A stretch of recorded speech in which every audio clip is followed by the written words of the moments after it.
Hello everyone, আসসালামু আলাইকুম। আজ প্রায় 4 মাস পরে ভিডিও দিচ্ছি।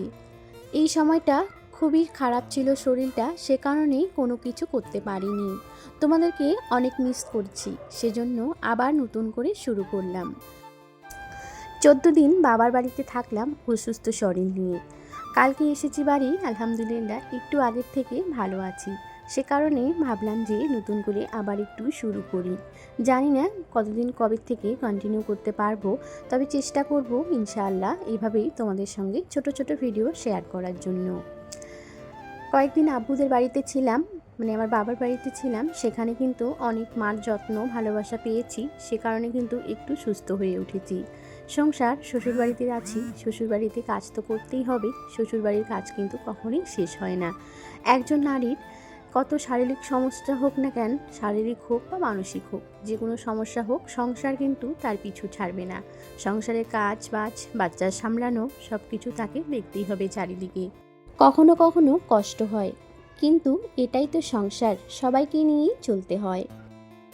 তো আমার প্রিয় আপুরা, আজকে আমি 4 মাস পরে ভয়েস ওভার করছি, সেজন্য কিন্তু একটু গুলিয়ে যাচ্ছে আর কথাটার একটু অন্যরকমও হচ্ছে। তোমরা প্লিজ একটু মানিয়ে নিও, কারণ আমার অসুবিধার জন্য, আর বিশেষ করে এই প্রবলেমগুলো না হইলে হয়তো ঠিকই হইতো, কিন্তু এগুলার জন্য আবার একটু বেশি অসুবিধা হচ্ছে ভয়েস দিতে। তো দেখো, তোমাদেরকে ভিডিওর পরেই বলবো, একটু পরেই বলছি যে আসলে আমার কি হয়েছে, কি রোগ ধরা পড়েছে, আমি যে টেস্ট করেছি সেখানে রিপোর্টে কী এসেছে। তার আগে বলি একটু ভিডিও প্রসঙ্গে কথা। সকালবেলা উঠেই কিন্তু বাসি বাসনকোসন মেজে নিয়ে একদম মুখ ধুয়ে সোজা চলে গিয়েছিলাম একটু চা খাওয়ার জন্য। আজকে ভাবলাম একটু লাল চা খাবো, বাড়িতে আমাদের গরুর দুধ আছে, কিন্তু দুধ চা আমি খাবো না গ্যাসের জন্য, তো একটু লাল চা করে নিয়েছিলাম, তার সাথে কিন্তু চানাচুর টোস্ট দিয়ে খেয়ে নিয়েছিলাম। তোমরা দেখতেই পেয়েছো আমার ছেলে উঠে চলে এসেছে রান্নাঘরে, সে কিন্তু বায়না করছে আমার সঙ্গে ওই ঝুরি ভাজা খাওয়ার জন্য। আমি কিন্তু তাকে একদম খেতে দেইনি, সেজন্য একটু কান্নাকাটিও অবশ্য করেছে। তারপরে কিন্তু ওকে মুখ ধোয়ায় দুধ বিস্কুট দিয়েছিলাম। ও ওদিকে দুধ বিস্কুট খেয়েছে আর আমি কিন্তু একটু লাল চা খেয়েছিলাম। তো এদিকে দেখো ভাতও কিন্তু বসিয়ে দিলাম। আমাকে তো জানোই আগের থেকেই যে আমার আগে রান্নাটাই করতে হয়, সেজন্য কিন্তু আজকেও সেই রুটিনই ফলো করছি এখন পর্যন্ত, যে রান্নাটাই আগে করতে হয়। আর বাবার বাড়ির থেকে এসেছি, এসে কিন্তু কালকে অনেক কাপড় চোপড় ধুয়ে দিয়েছিলাম, যেহেতু 14-15 দিন বাড়িতে ছিলাম না, সেজন্য কিন্তু বুঝতেই পারছো যে ঘরের অবস্থাটা কেমন হতে পারে।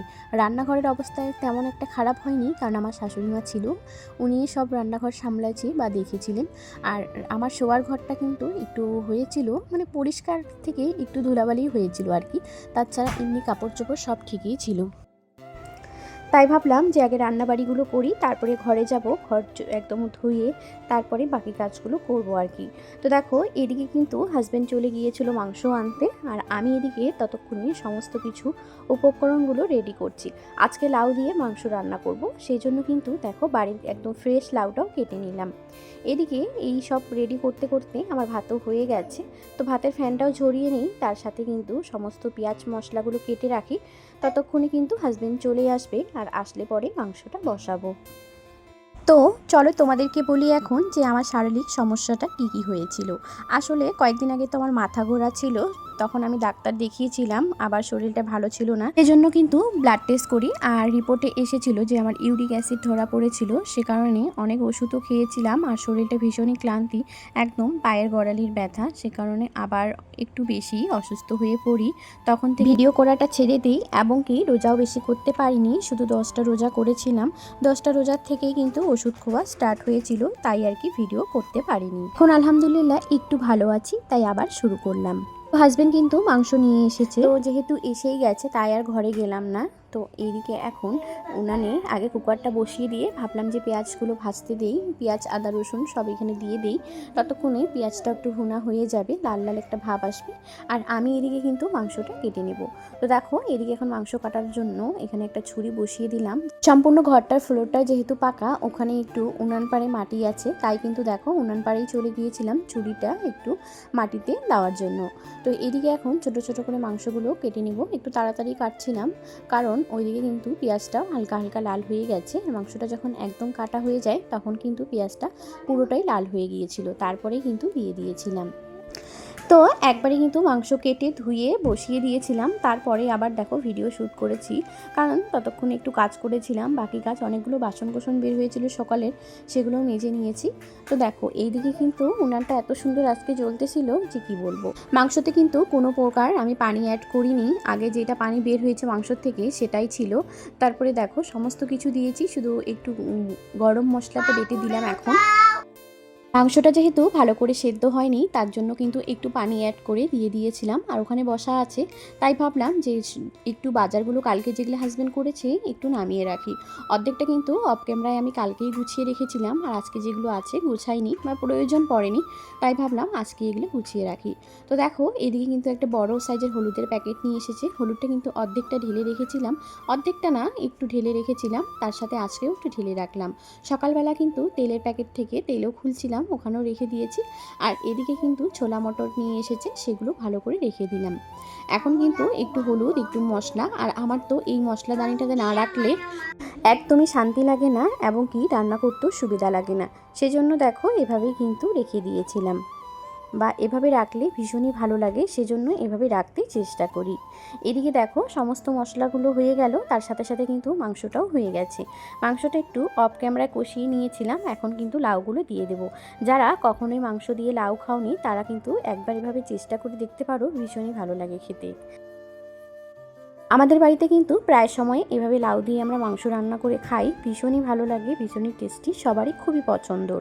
সেজন্য কিন্তু লাউ খাওয়াতে এমনিতেও ভালো, লাউটা একটু ঠান্ডা আর মাংস যেহেতু গরম, তার জন্য কিন্তু লাউটা দিলেই অনেকটাই ভালো উপকারও দেয়। এদিকে কিন্তু মাংস আর লাউটাকে সেদ্ধ করতে দিয়ে দিলাম, তার সঙ্গে দেখো দুধ, আম্মু কিন্তু দুধটা দুহিয়ে নিয়ে এসেছিল। আমি এখন আমাদের বাড়ি থেকে দুজন নিয়ে যায় এক পোয়া করে, তাই কিন্তু আলাদা আলাদাই রেখে দিচ্ছি তাদেরটা, আর আমাদের ভাগেরটা কিন্তু গরম করে রাখতেছি। আমাদের বাড়িতে আমরা দুধ কেউই খেতে পারি না, শুধু বাবু খায়, সে কারণে কিন্তু বাবুর জন্য একটু দুধ রেখে আমি যেগুলা থাকে সেগুলা কিন্তু মানুষকে দিয়ে দিই। তো এই যে দেখো এখন কিন্তু মাসে যে 2-1 টাকা আসে দুধ বিক্রি করে, সেটা হয় আর কি হাত খরচা হিসেবে, তার জন্য কিন্তু দেই। আর এই যে দেখো আজকে কিন্তু অল্পই রাখলাম, এর থেকে বেশি হয়, তবে আজকে কিন্তু অল্পই রাখলাম, ওই 1.5 পোয়ার মতো এভাবে কিন্তু রেখে দিয়েছি। তার সঙ্গে এদিকে মাংসটা একটু ভালো করে কষিয়ে নিই, কারণ লাউটা একটু সেন্ট করে। হয়ে গেছে এদিকে লাউ রান্নাও। তারপরে দেখছি শাশুড়িমা কিন্তু এখানে ভুট্টা দানা কয়েকটা আমি ফুরিয়ে রেখেছি, সেটাও ভেজে দিল। বাসন কোসন মেজে চলে আসলাম ঘরে। ঘরে এসে দেখো প্রথম কাজ কিন্তু বিছানা গোছানো, সেটাই হাজব্যান্ড কিন্তু মশারিটা উঠিয়ে রেখেছিল, আর এদিকে আমি কম্বলটা ভাঁজ করে এখন কিন্তু বিছানাটা টান টান করে একটু গুছিয়ে নিচ্ছি। কালকে যেহেতু সমস্ত কিছু ধুয়ে দিয়েছিলাম, সে কারণে কিন্তু কোলবালিশের কভারটা শুধু ছিল, সেটাই কিন্তু ঢোকাতে ভুলে গেছি, তো আজকে কিন্তু ওটাই আগে লাগিয়ে দিলাম। তার সাথে সাথে বিছানার বেড কভার এগুলো কিন্তু কিছুই চেঞ্জ করব না, সব ধোয়া আছে, শুধু ঘরটা ধুইনি, তাই ভাবলাম আজকে একটু ঘরটা ধুয়ে নেব। তার সঙ্গে সঙ্গে শোকেসের শোকেস ফার্নিচারগুলো একটু হালকা পাতলা মুছে নিয়ে তারপরেই ঘরটা মুছবো।